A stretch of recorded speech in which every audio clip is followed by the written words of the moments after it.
texto, ele é fruto de uma pesquisa de mestrado que se transformou num outro texto, numa reflexão extremamente importante, que é a reflexão produzida em cima da obra A Filosofia da Pessoa, no pensamento de Paul Ricoeur. É um projeto iniciado pelo professor Vanderlei neste grupo, e nele a gente tenta reunir as principais pesquisas, tenta tematizar questões importantes em relação ao pensamento de Ricoeur. E nesse texto, no prefácio do professor Moratala, ele comenta todos os textos, e no comentário que ele tece ao texto produzido por mim, a professora Rita, ele deixa bem claro de que isso é uma ressalva que eu já faço, de que é o primeiro Ricoeur com os últimos trabalhos de Ricoeur, que é o trabalho lá da militância, quando Ricoeur iniciou suas pesquisas, e finalizando com o tema, no caso, quando ele iniciou suas pesquisas, dentre esses ele produz vários textos voltados para as questões sociais, questões políticas, sociopolíticas, e neste ele problematiza, ele traz um texto extremamente importante, que está na obra História e Verdade. O texto que eu tenho aqui comigo é de 1968, uma produção brasileira, a tradução portuguesa, e neste texto, foi a partir desse texto que a minha pesquisa começou a se desenvolver em cima do tema da violência. E aí eu gostaria aqui de mostrar para vocês uma citação do Ricoeur, que ele traz logo no texto O Homem Não Violento e a Sua Presença na História, onde ele vai problematizar a questão da violência, e exatamente na página 225 ele traz: porque todos nós sabemos que a violência não é um tema fácil de lidar. É algo escorregadio, é algo que nós, seres humanos, ainda não conseguimos compreendê-la em sua totalidade, ou controlá-la em sua totalidade. E aí Ricoeur traz essas questões para dentro desse texto. E aí ele diz o seguinte: Ricoeur, ele é um filósofo extremamente importante no meu ponto de vista, não é bobo, e ele sabe quando ele entra nas questões problemáticas, questões difíceis de lidar e questões que possivelmente, infelizmente, talvez não consigamos abraçá-la de maneira total. E ele diz o seguinte: admito que se critique neste estudo o implícito que ele pressupõe e que formula em seu estágio pré-crítico. Mas quem, porventura, começa uma análise sem pressupostos e nem prejuízo? O problema está sempre em saber até onde, em seguida, se avança no caminho da veracidade. Até que ponto o implícito se elabora criticamente, se integra em uma pesquisa comum, afronta a discussão, em suma, se explicita no plano de um discurso a várias vozes. Então, aqui, nessa citação, o que eu consigo perceber?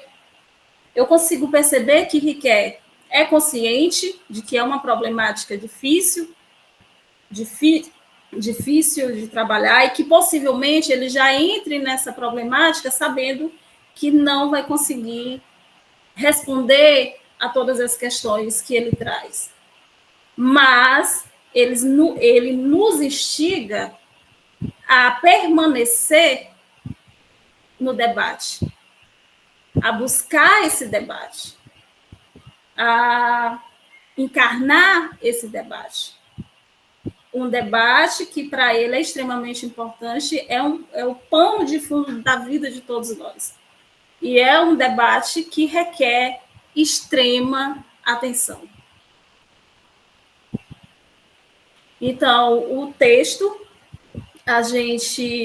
o título do nosso texto, ele ficou A Pessoa Impor Requer como Não Violência, uma Responsabilidade Prática. E aí, nós, em cima desse título, eu e a professora Rita, desenvolvemos de introdução logo a seguinte pergunta, ou a seguinte questão.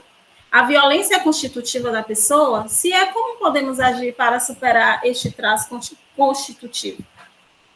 E aí, em seguida, os tópicos desenvolvidos, certamente já foi na ideia de uma sabedoria prática. Então, no primeiro tópico ficou a não violência na experiência prática.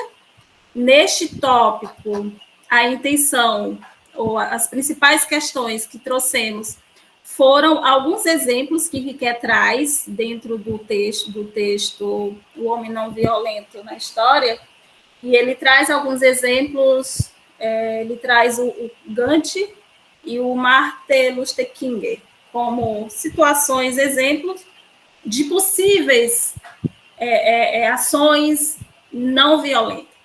No entanto, ele problematiza, ele traz essas questões, mas ele, ao mesmo tempo, problematiza essas questões. Por quê? Porque ele vai construindo o diálogo, traz o exemplo, mas, no final, ele mostra o momento em que a possível falha acontece e o momento em que essa não violência consiga, em sua totalidade, ser uma totalidade não violenta. Então, é uma ideia, uma tentativa de não violência, mas que, no final, a violência vence, entre aspas. Então, não há uma totalidade do evento. Esse evento foi uma não violência do início ao fim. É isso que eu estou querendo dizer. Entende? E aí, ele traz essa questão, a não violência na experiência prática, trazendo esses dois exemplos. E no segundo tópico, denominado de a contribuição da sabedoria prática para a não violência, foi este momento em que pensamos em trazer o primeiro Riquet com o diálogo da não violência e o pensamento do último Riquet em relação dos seus últimos trabalhos, em relação à sabedoria prática. Então, essa sabedoria prática é como resposta ou como caminho possível dessa não violência. E aí, nesse tópico, eu trago, eu e a professora Rita, a gente traz as questões dos últimos textos e trouxemos o texto O Educador Político e também o texto A Ética do Compromisso. Assim, para casar. Tentamos imaginar um pensamento linear aí. A introdução, a tentativa da não violência, e vamos tentar responder essa não violência, esses caminhos, a partir do processo e das discussões que Riquet traz em relação à sabedoria prática e a responsabilidade ética, que Riquet se debruça nesses textos, já a partir já mais na frente, no final da sua vida. E as preocupações de Riquet sempre, do início ao fim, eu gostaria de frisar aqui que essas preocupações, essas questões ele levanta, mas que no fundo das suas questões existe a sua preocupação maior e a sua militância maior, que é pela ética. Do meu ponto de vista, eu compreendo dessa maneira. E aí, voltando à questão, frisando novamente a pergunta, como podemos agir para superar os traços constitutivos da violência?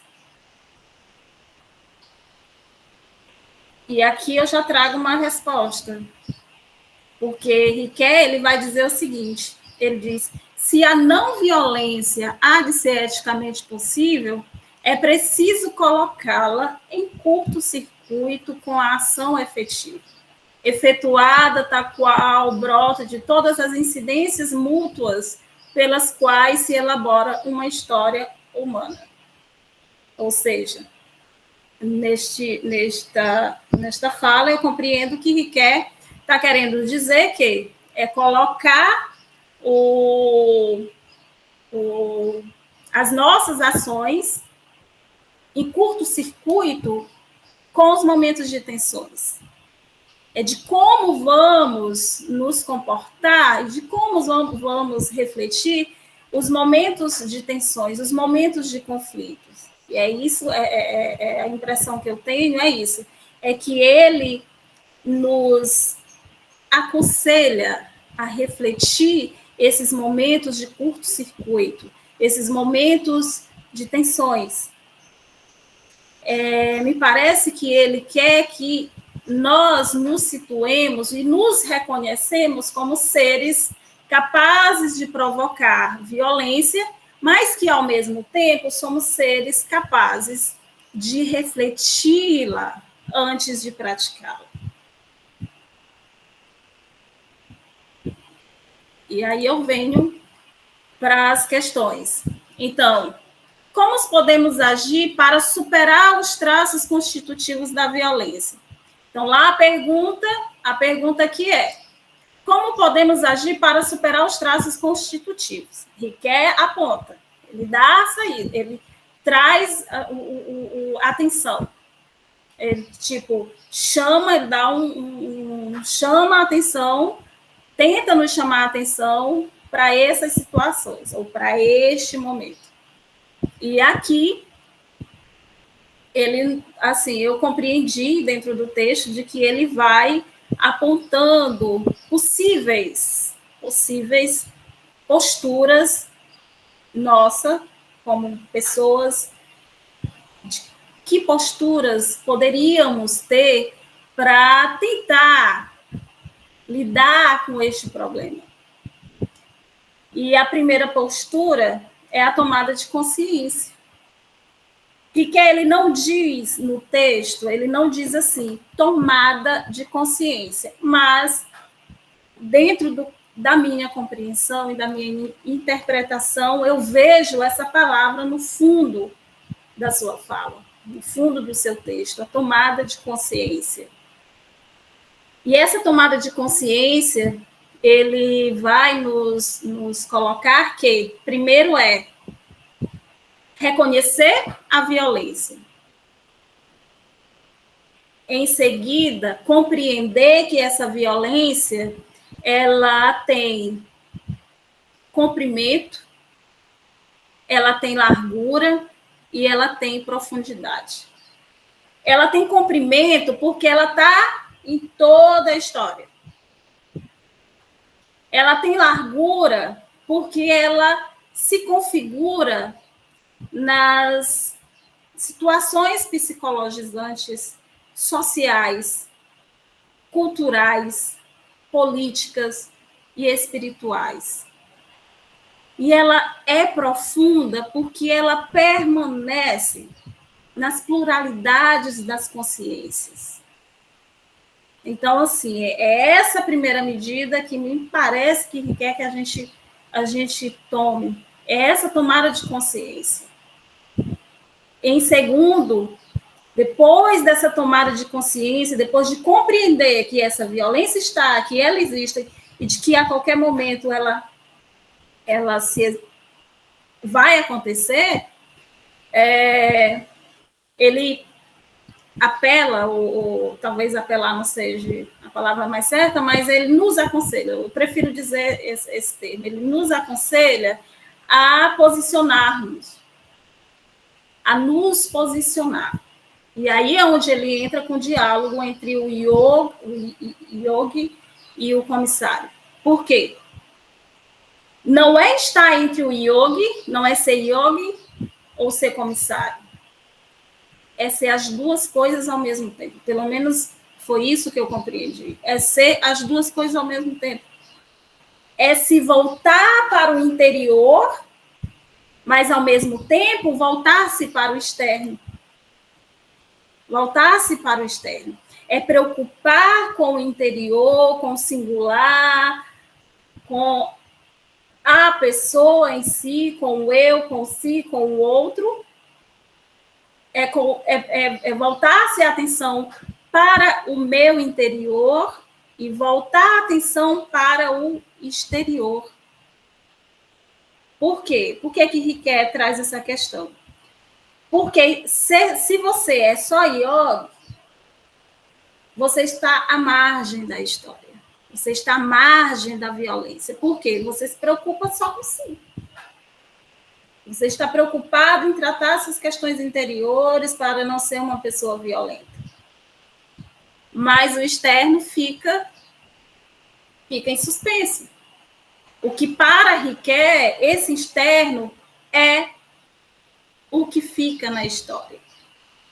É o que fica na história. Então, temos que ter a postura do yogi e do comissário, ou seja, preocupações, se preocupar com as questões interiores, mas, ao mesmo tempo, preocupar-se com o externo e de que maneira vamos nos preocupar com o externo. Nós vamos nos preocupar com o externo no momento em que a gente tem a consciência de que o que fica na história é o que fazemos ao outro. O que vai ficar, o que vai atravessar a história é o que fazemos ao outro. Porque é exatamente isso que a história nos mostra. A história nos mostra um edifício humano construído em cima da violência. Então, esse externo é onde está o lugar das nossas relações interativas políticas, porque vivemos em sociedade, vivemos numa civilização. E somos todos seres políticos. E aí o terceiro ponto que Riquet vai trazer é a questão do encarnar-se. Encarnar. Nesse momento que Riquet traz o encarnar, ele traz a figura do profeta. O profeta, ele vai trazer como exemplo o Sermão da Montanha. O que é que ele vai dizer? Que o Sermão da Montanha atravessou a história, mas ele quer de nós ação em relação ao outro. Ele quer de nós, ele não quer de nós uma relação íntima e pessoal, ele quer de nós uma ação externa e voltada para o outro. E aí, isso eu estou refletindo as principais questões que eu trago no texto. Então, esse encarnar é encarnar o bom e o obrigatório. Eu trouxe aqui, botei barra, bom e obrigatório, exatamente para... Porque Riquet, a gente vê na filosofia de Riquet um fundo ético e um fundo moral. Um fundo ético, porque ele vem com a ideia da vida boa na cidade, bebendo aí da fonte de Aristóteles, e quer uma moral possível, como se fosse um casamento entre o bom e a moral. E esta moral, ele vem aí bebendo da fonte do Kant. Então, unindo essas duas possibilidades, o bem da cidade e o obrigatório, a ética e a moral, é possível termos uma sabedoria prática. E aqui é onde eu trouxe um nome bem grande aqui, já respondendo, então, como podemos agir para superar os traços constitutivos da violência? Através da sabedoria prática.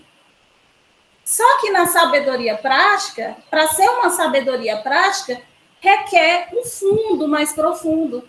E esse fundo se chama ética. Ética e moral. Ética e moral, pelo menos no meu ponto de vista. E aí, lá no segundo tópico do texto, eu trago como exemplo, eu e a professora Rita, nós trouxemos a questão da... que, na verdade, faz parte também da minha pesquisa de mestrado, e a gente tentou casar essas duas coisas com o texto sobre a questão da pessoa Henrique. E aí eu trago, lá no Educador Político, as possibilidades de uma educação aplicada na situação prática. E aí Riquet, ele nos traz a dimensão que é interessante nós compreendermos em que estamos localizados. Precisamos compreender que fazemos parte de uma civilização, de que essa civilização só existe porque existem os utensílios, toda a construção humana até aqui, e que existem os valores desses utensílios. E aí é onde ele vai tensionar a questão.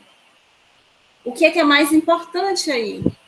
A vida, a dignidade humana, ou a todo custo prisar e buscar um eterno progresso em cima de muita violência?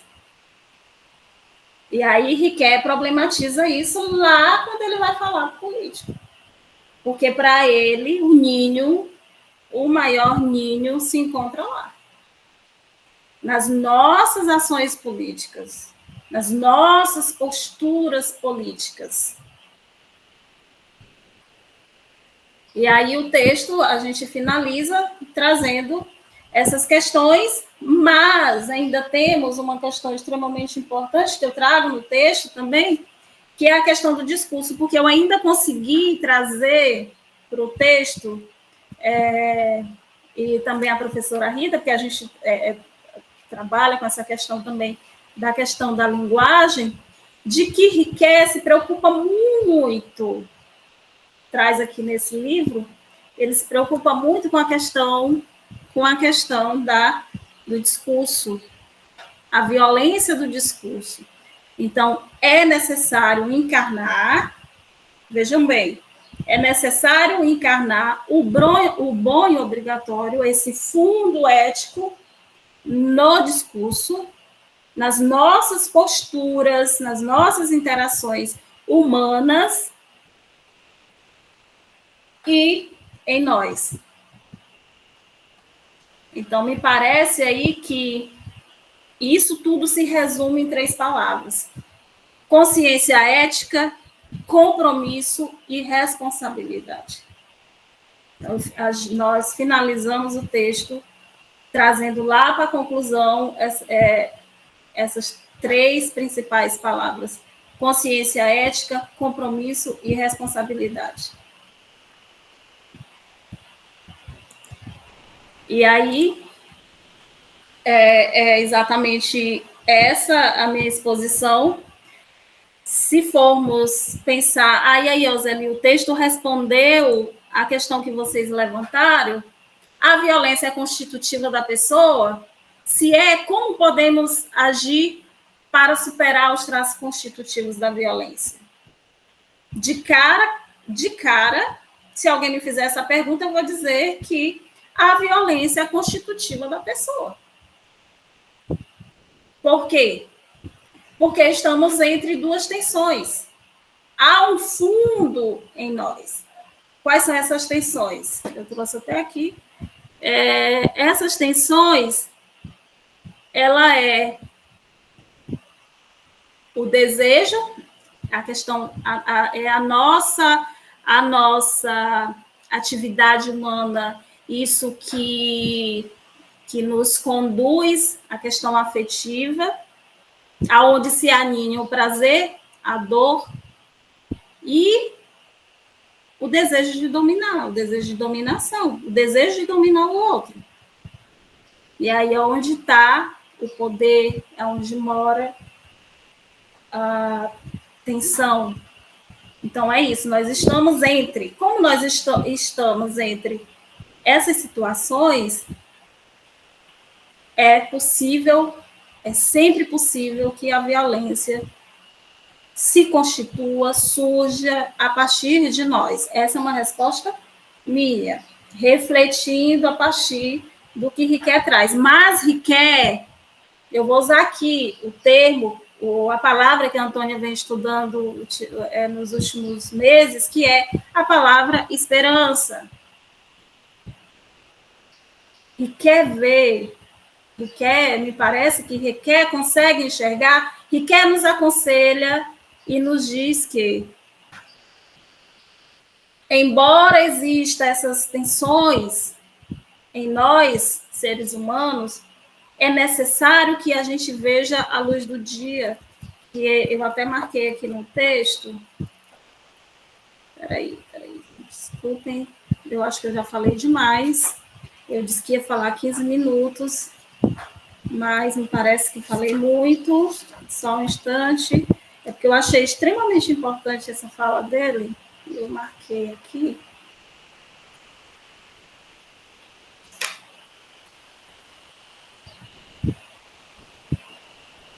Aonde ele diz: enquanto ainda há luz desse tempo, se é que ele há de vir, enquanto ainda há luz, temos de agir. Temos de agir continuamente. Temos que ser. Ele não diz essa palavra, mas eu praticamente parece assim que eu ouvi e quer dizer: temos que ser.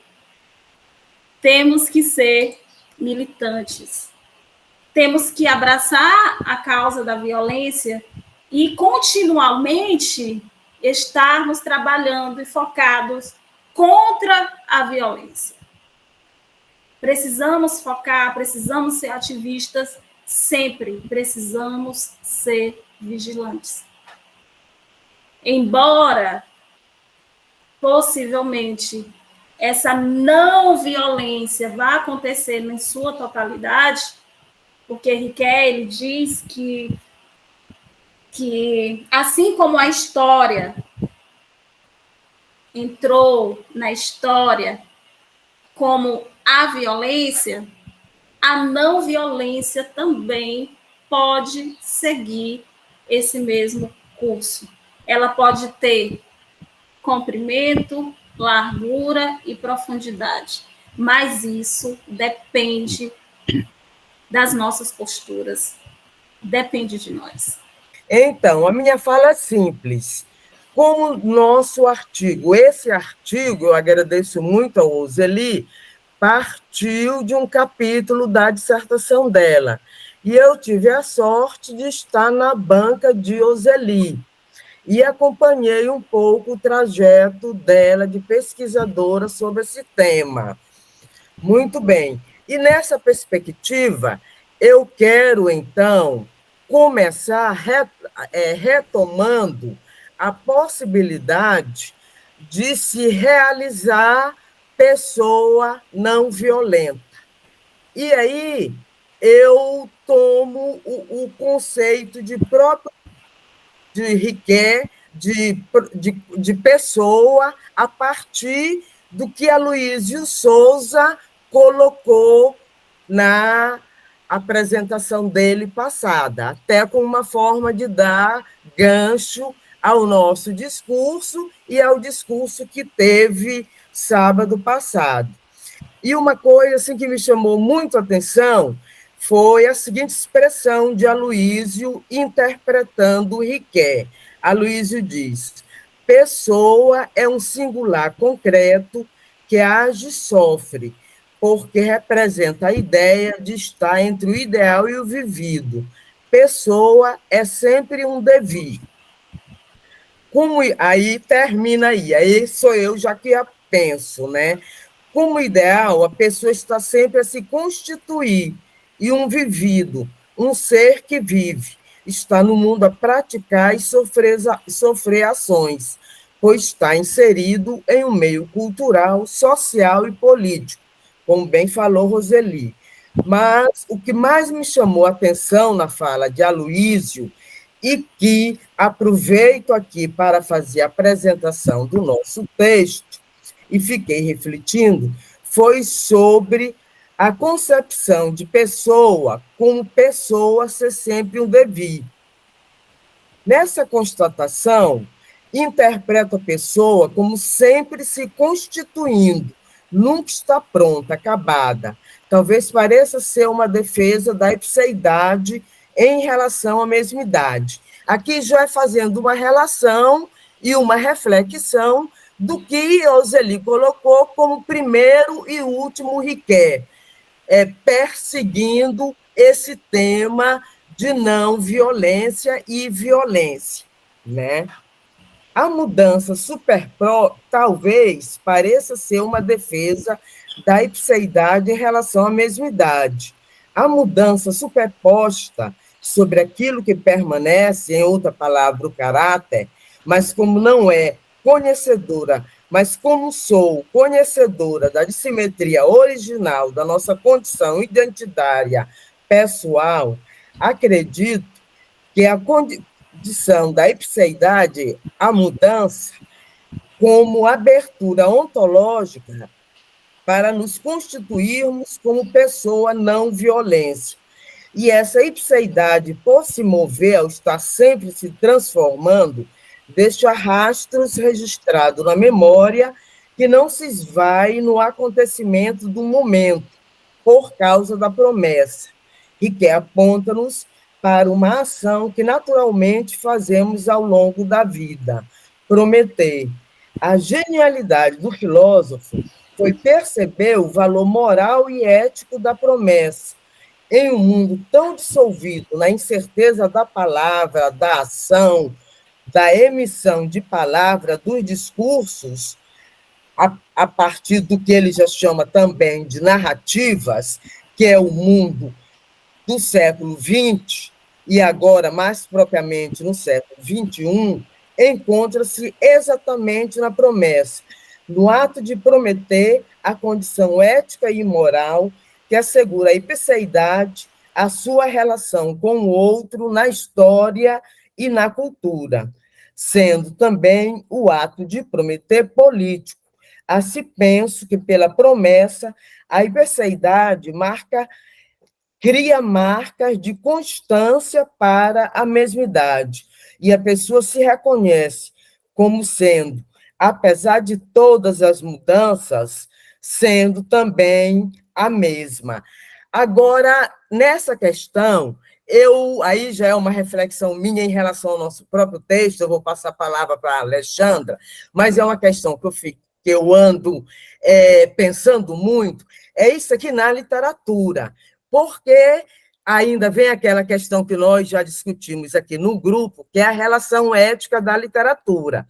Primeiro, né, antes disso, eu percebo na história duas personagens que juntam a relação do yoga com o comissário, que são exatamente as meninas Malala, né, e a Greta. Né? Eu acredito que essas duas pessoas, hoje, na história do século XXI, reúnem esses dois exemplos que Riquet usa. Então, ou seja, eu vejo essa questão de Riquet com uma riqueza atual imensa. Né? Como pensarmos agora a não violência? Ainda mais diante dessa Riquet chamava multiplicidade, né? Depois ele usa o termo também politeísta, de narrativas que temos. Como construir uma narrativa e uma ação que reúna essas duas personagens. Aí eu percebo que a narrativa e a ação da Greta e da Malala, agora no século XXI, reúnem exatamente isso, essa constituição de pessoas não violentas. Era isso. Agora, na literatura, isso se torna bastante complexo, pode ser para uma outra reflexão. E passo a palavra para a nossa leitora, que é a protagonista, a professora Alexandre Dias Ferraz. Professora, a palavra está com você. Eu queria, antes de mais nada, dizer, né, que eu penso, né, e aqui participo da conversa, Riquer, a partir de uma posição disciplinarmente um pouco diferente, né? Eu não venho da filosofia, apesar de morar com filósofo, né? Enfim, eu venho da história, né? Eu sou da área da história. E quando eu penso Riquer, eu tento, ou eu tendo, né? As duas coisas, a pensar ele um pouco dentro o que é falar de violência, enquanto o Riquer falava de violência naquele ambiente, naquele momento, enfim. Então, eu fiz uma leitura, né? Que pende mais para uma leitura de historiadora, tentando explorar alguns pontos que eu acho que pode ser legal, assim, de a gente desenvolver depois, vocês comentarem, eu já vi que tem bastante gente querendo fazer pergunta também, então acho que não vão faltar, assim, ocasiões para vocês explorarem o argumento.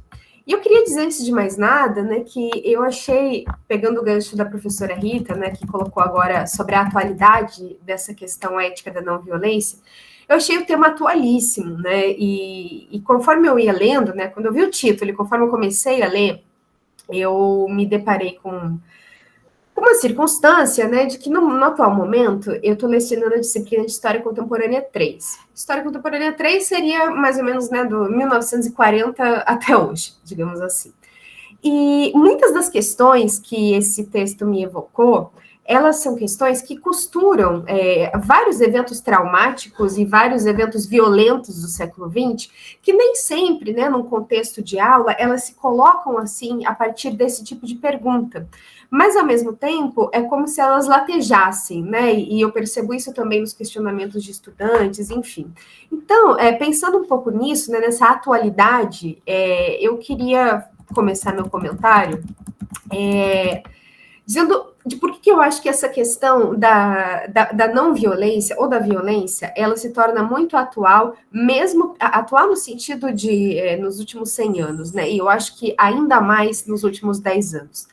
Porque eu acho que tem uma pergunta que qualquer estudante, professor, qualquer um dedicado às ciências humanas, aquelas perguntas de base, né, que eventualmente a gente se confronta com elas, provavelmente a gente não consiga responder, mas que elas são, assim, perguntas de estrutura, tal como essa pergunta sobre a violência.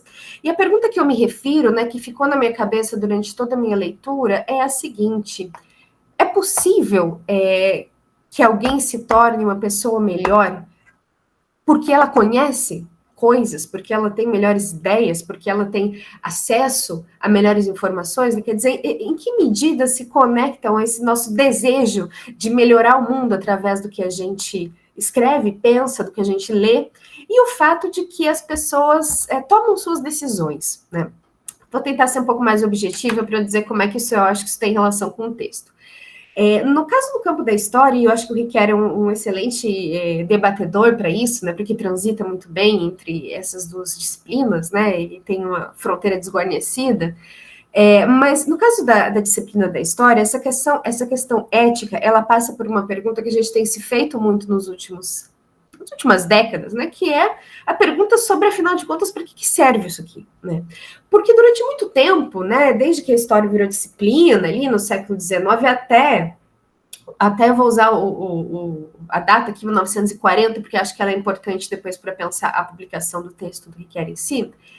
Mas durante todo esse período, a história tinha uma utilidade pública muito incontestável, né? Ela servia para formar pessoas melhores, mais cívicas, né? Com valores mais alinhados ali, etc.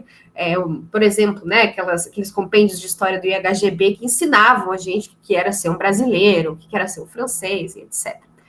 Mas, no entanto, né, contemporaneamente, é muito difícil você encontrar, e aí né, acho que a gente pode conversar se isso vale para a filosofia também, imagino que ensine em alguns sentidos, mas é muito difícil a gente encontrar alguém que diga francamente, né, abertamente, que a sua disciplina serve para ensinar a pessoas o jeito que elas devem fazer as coisas, né? E isso coloca uma questão ética muito, muito fundamental, eu acho que para o nosso campo das humanidades, né? Que é uma pergunta sobre a nossa, digamos, com muitas aspas, né? Sobre a nossa utilidade, mas é também uma pergunta que eu acho que o Riquet aborda e que a Ozeli e a Rita colocam de uma maneira muito interessante. É também uma pergunta que se relaciona com esse dilema da violência, né? E eu queria começar esse comentário, começar a segunda parte que eu já comecei, né? Mas pensando um pouco sobre, tomando a liberdade de começar pelo fim, né, também, sobre uma parte que o Riquet traça algumas estratégias, digamos assim, umas estratégias de linguagem, já pensando que isso entra também numa questão dilemática, né, porque a linguagem também é portadora de violência, mas que eu acho que são 3 pontos interessantes, né, que a Ozeli também abordou muito bem nessa fala inicial dela. Que então chama atenção para a primeira formulação, né, que eu li no texto, que seria como uma estratégia para a existência dessa pessoa como não violência, né? Uma linguagem clara, que chama a violência de violência, ou seja, que a reconhece, a descreve, a percebe, ou seja, essa tomada de consciência da violência e do próprio caráter violento da linguagem seria, de certa maneira, um caminho para superá-la, né? E aí, tentando conectar isso com o que eu estava dizendo antes, né, sobre essa questão da nossa utilidade, ou do nosso papel, às vezes, um pouco iluminista, né, de fazer com que as pessoas tomem melhores decisões não violentas, eu fiquei pensando um pouco, né, sobre a compreensão da violência, sobre essa tomada de consciência da violência. Em que medida essa tomada de consciência da violência ela leva necessariamente o que precisa acontecer para que ela leve à compreensão de que a violência é algo negativo. Pergunto isso, assim, retoricamente, mas baseada, acho que, numa preocupação genuína, né, de que parece que, algumas vezes, o espaço público, né, a arena de debates, a arena da linguagem pública, né, do espaço da esfera pública, no sentido habermasiano ali, parece, né, que na prática, hoje em dia, às vezes a gente tem que se confrontar com o fato de que não funciona como a gente gostaria, né? E aqui penso num texto, e eu vou falar rapidamente para a gente poder conversar mais depois. Um texto de um historiador filósofo chamado Stephen Shapin, que ele coloca uma questão, ele publicou um texto no meio da pandemia, meio em 2020, né, assim, no contexto da pandemia, e esse texto, o nome dele era o seguinte: é verdade que estamos vivendo uma crise da verdade? E nesse artigo, depois que foi traduzido aqui para português, ele coloca uma questão, enfim, a questão é a seguinte: todo mundo, né, que já tentou conversar com um negacionista, ou alguém que é violento, enfim, né, todo mundo que já tentou conversar com essa pessoa, expondo argumentos, talvez tenha percebido que isso muitas vezes não chega a arranhar essa convicção da pessoa, essa tomada prática de posição da pessoa. E por que isso acontece, né? E aí o Shapin diz o seguinte, que nós, das ciências humanas, às vezes a gente pensa assim, que falta esclarecimento para as pessoas, que falta informação para as pessoas, que falta ciência para as pessoas. E o que ele nos provoca a pensar é que, na verdade, essas posições, às vezes, negacionistas, violentas, autoritárias, né? Na verdade, elas podem ser um produto de um excesso de ciência, né? Quer dizer, porque o problema não é simplesmente não ter informação. Porque o que leva uma pessoa a tomar uma atitude que a gente considera, por exemplo, violenta, não seria a falta de conhecimento sobre ela. Porque, né, então não é que a pessoa não acredita que a violência seja ruim, ou que a ciência seja boa, ou que a vacina seja boa. É que a pessoa desconfia da instituição, digamos assim, ou acho que da instituição é a melhor palavra, da instituição que veicula isso. Resumindo muito, né, não é que as pessoas não gostem de ciência, de história, de filosofia, as pessoas não gostam de nós, né? E por que isso? Né? Então, esse argumento do Shapin me fez pensar muito, para eu tentar sintetizar essa primeira ideia, em como o diagnóstico da violência, o que precisa acontecer para o diagnóstico, para a tomada de consciência, né, digamos assim, da violência, para que ela seja acompanhada necessariamente de uma constatação ética pela não violência. E isso também me fez pensar, né, voltando mais especificamente para o Riquet, né, no momento em que o Riquer está comentando, está produzindo esse texto, publicando esse texto, enfim. E aí eu fiquei pensando muito nesse contexto do imediato pós-guerra, né? Quer dizer, o que significa falar em violência e, sobretudo, em não violência numa Europa totalmente destroçada, né, pela guerra. E não só destroçada, digamos assim, materialmente, economicamente, mas também fraturada por uma discussão, uma querela sobre qual deveria ser a responsabilidade do intelectual diante dessa situação, né? E aí eu pensei em duas questões, assim, que eu acho que valeria comentar. Uma delas, né, que eu vejo que nesse momento que compreende, né, o homem não violento e sua presença na história, até o História e Verdade, né, que a gente poderia pensar, e aí talvez a gente pudesse pensar junto, um Riquer cindido, né, entre dois modelos de intelectual, dois modelos de acadêmico, dois modelos de professor, que são muito diferentes entre si, mas que também são muito diferentes daquele que o Riquer encarna, que compreende uma dimensão mais ética da, digamos assim, ação professoral, né? O que eu quero dizer com isso?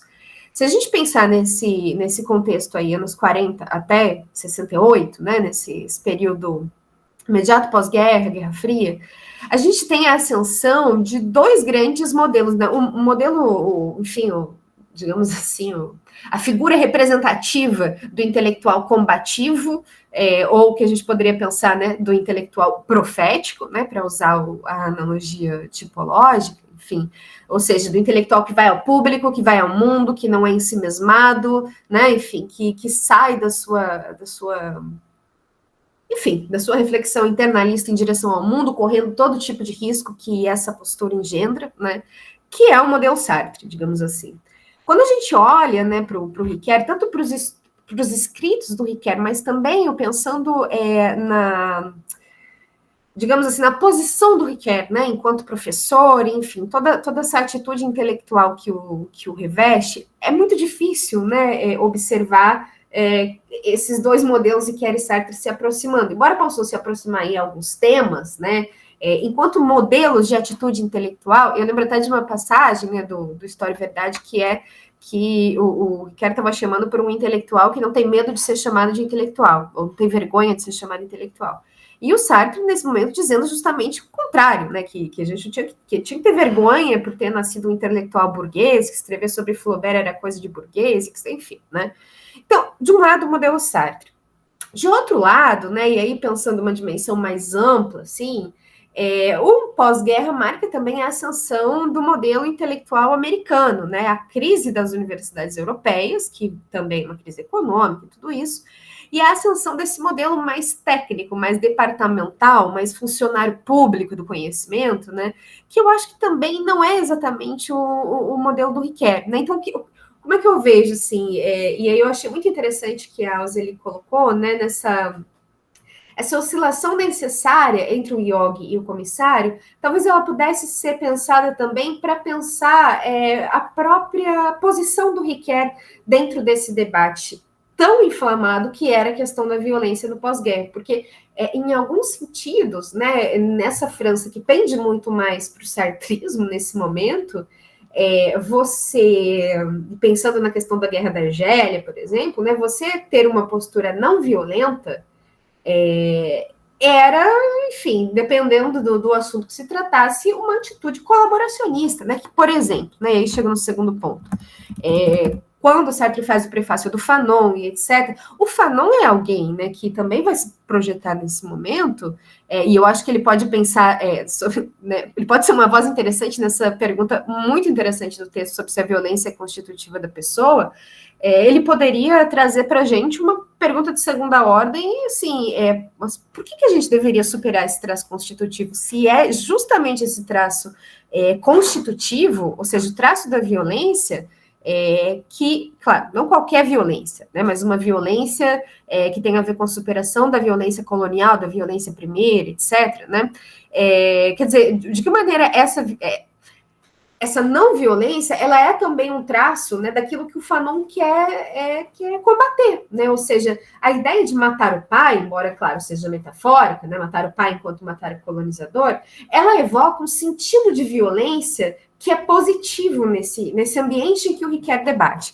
Então, independentemente, né, enfim, quem ganha, quem perde esse debate, acho muito interessante posicionar esse Riquet tão corajoso ao colocar, num contexto como esse, uma posição que pode parecer para a gente hoje consensual, né, mas que nessa França não era, né? E aí eu fui atrás também de um texto da Helenice Rodrigues, e eu queria ler rapidinho assim, um trechinho que ela coloca, que é referente, na verdade, à História e Verdade, mas acho que ilustra um pouco isso assim, que eu estou querendo dizer.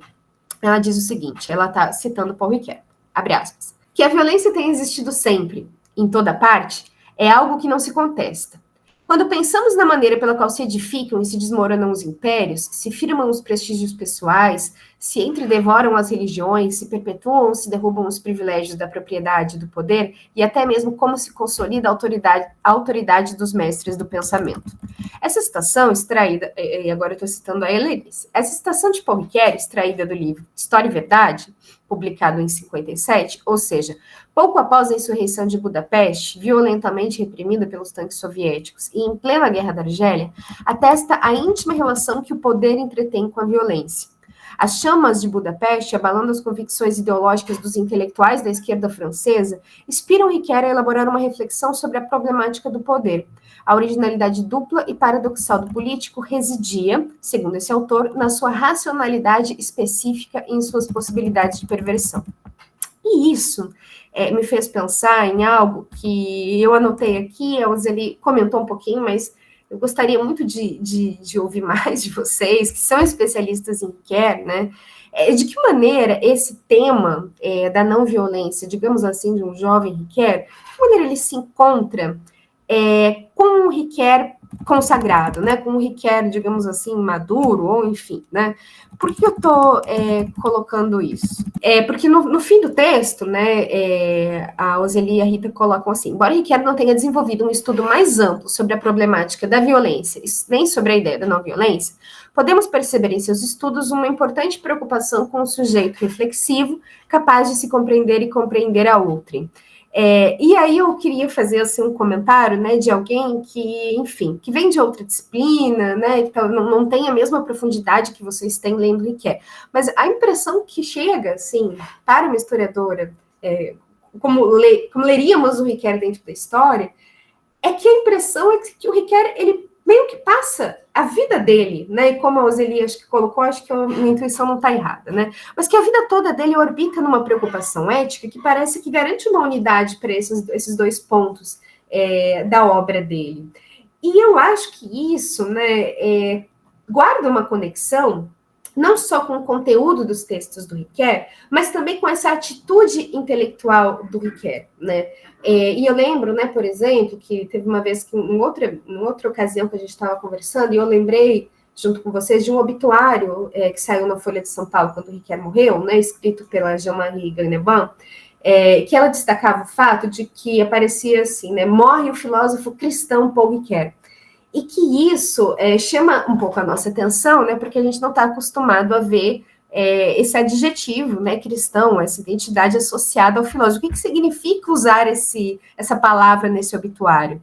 Então, de que maneira esse Ricoeur, que eu vou usar uma palavra aqui nos melhores termos, né, esse Ricoeur que pensa a não violência teoricamente, ele também consegue fazer uma passagem epistemológica dessa não violência teórica para uma ética disciplinar, para uma ética acadêmica, para uma ética intelectual.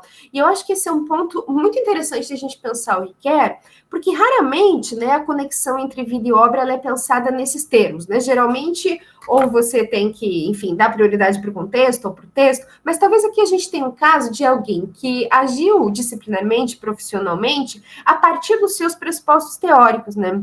E eu acho que isso é muito interessante porque essa atitude conciliadora, ela não desabona o Ricoeur, né? Muito pelo contrário. Num contexto, né, de uma França fraturada por posições extremamente polarizadas, ela é uma atitude corajosa, né? Uma atitude, tudo menos uma atitude, enfim, condescendente ou algo do tipo.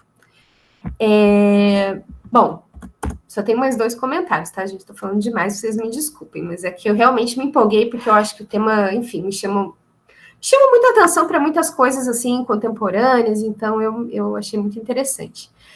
Um ponto que também conectado com essas questões, né, mas é quando as autoras colocam, né, que colocam por conta do Riquet, que a violência não é uma não ação, ela é uma postura ativa, né, abre aspas. O Sermão da Montanha, com sua não violência, quer entrar na história, seu objetivo é de ordem prática, ele postula encarnar-se e não a evadir-se. E eu achei esse um ponto muito interessante também, porque aí depois elas continuam, né? Dito de outra forma, se o que a história nos mostra é violência, é a violência que fica na história. Mas se for o contrário disso, do mesmo jeito ficará marcado. E me chamou muita atenção essa palavra marca, né?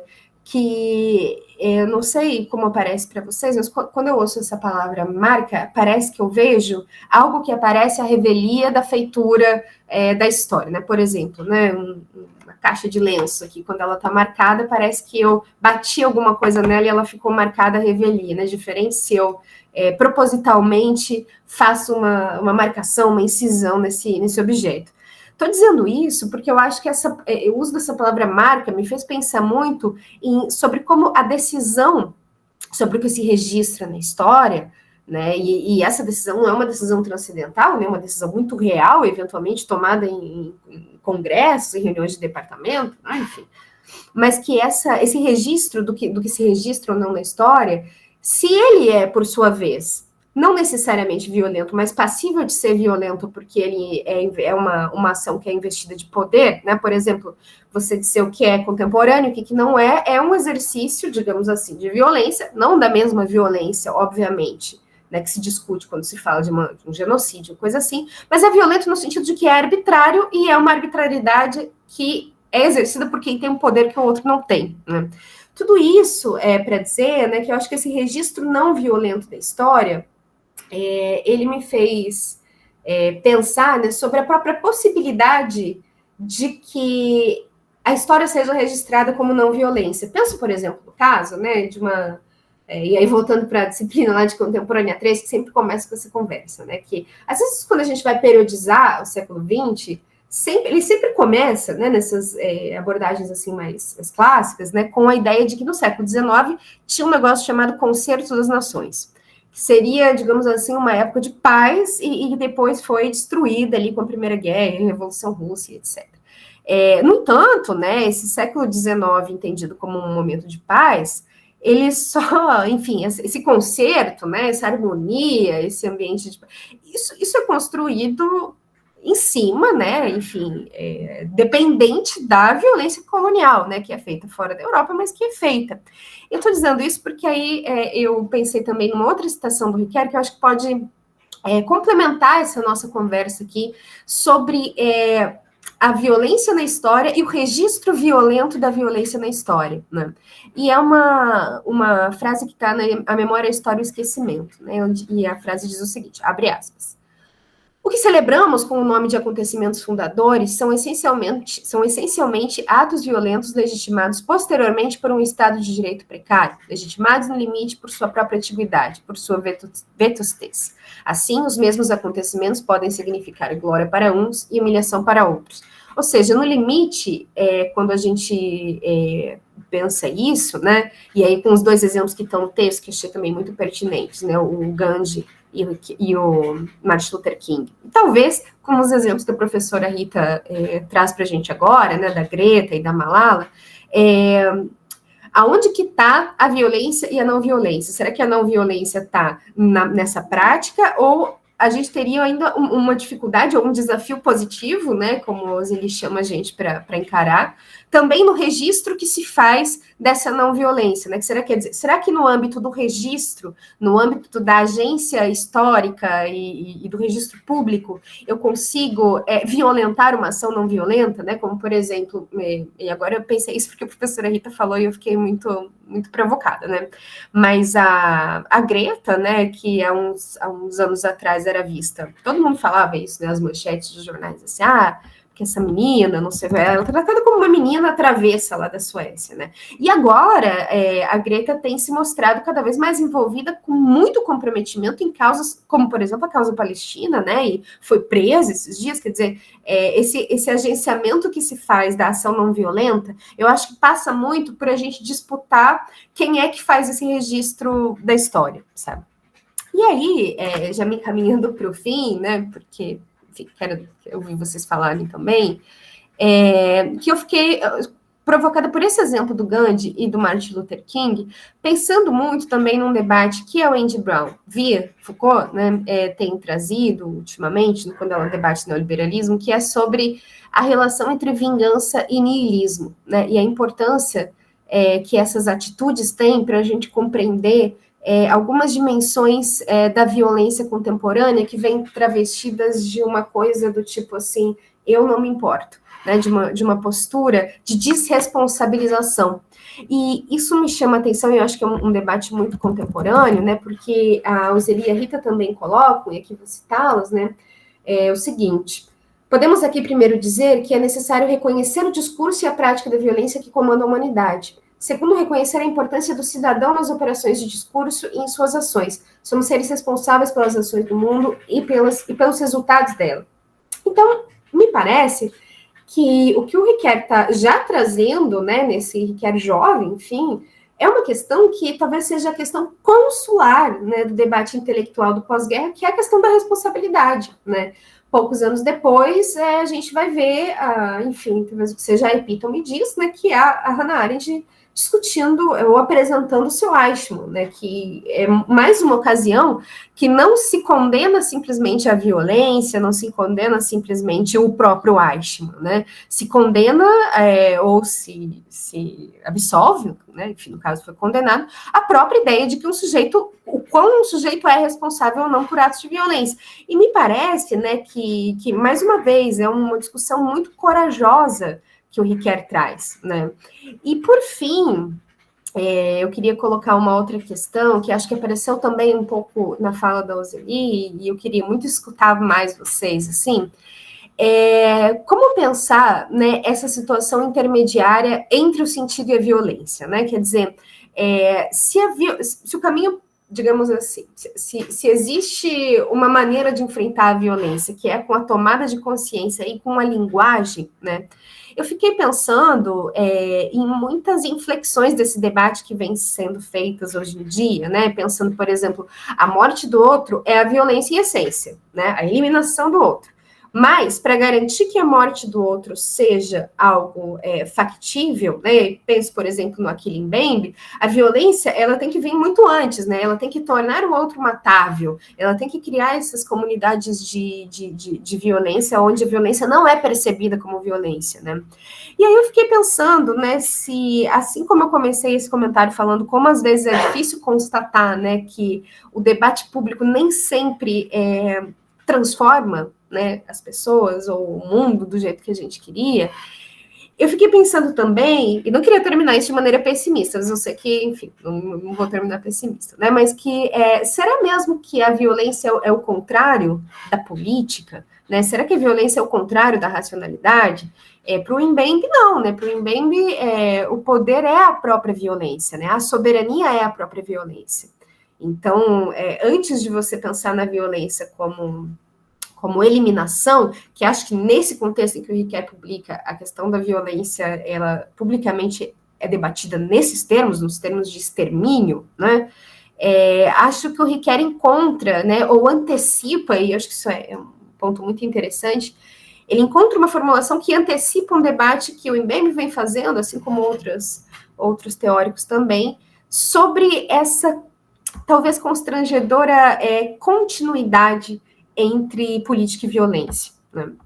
E, enfim, eu acho que eu fui um pouco bagunçada aqui nos meus comentários, mas é porque eu sei que são questões de muitas naturezas, mas eu fiquei, assim, muito contemplada e muito feliz de poder ler e de poder ouvir você antes, Ozeli, Rita, e ouvir vocês agora, porque eu quis mostrar, né, com esse comentário breve, que muitas questões que estão ali perpassam, assim, eu acho que o nosso campo das humanidades de forma fulcral. e ainda que eu não tenha a mesma profundidade para debater o Riquet interno com vocês, eu achei muitíssimo interessante, mais uma vez, poder observar o Riquet como um desses observatórios do século XX, ou seja, como as questões que ele traz, passando por ele, né, ele transforma isso num observatório para a gente entender debates que transcendem, enfim, o próprio Riquet. Então, é isso, gente. Muito obrigada por me escutarem.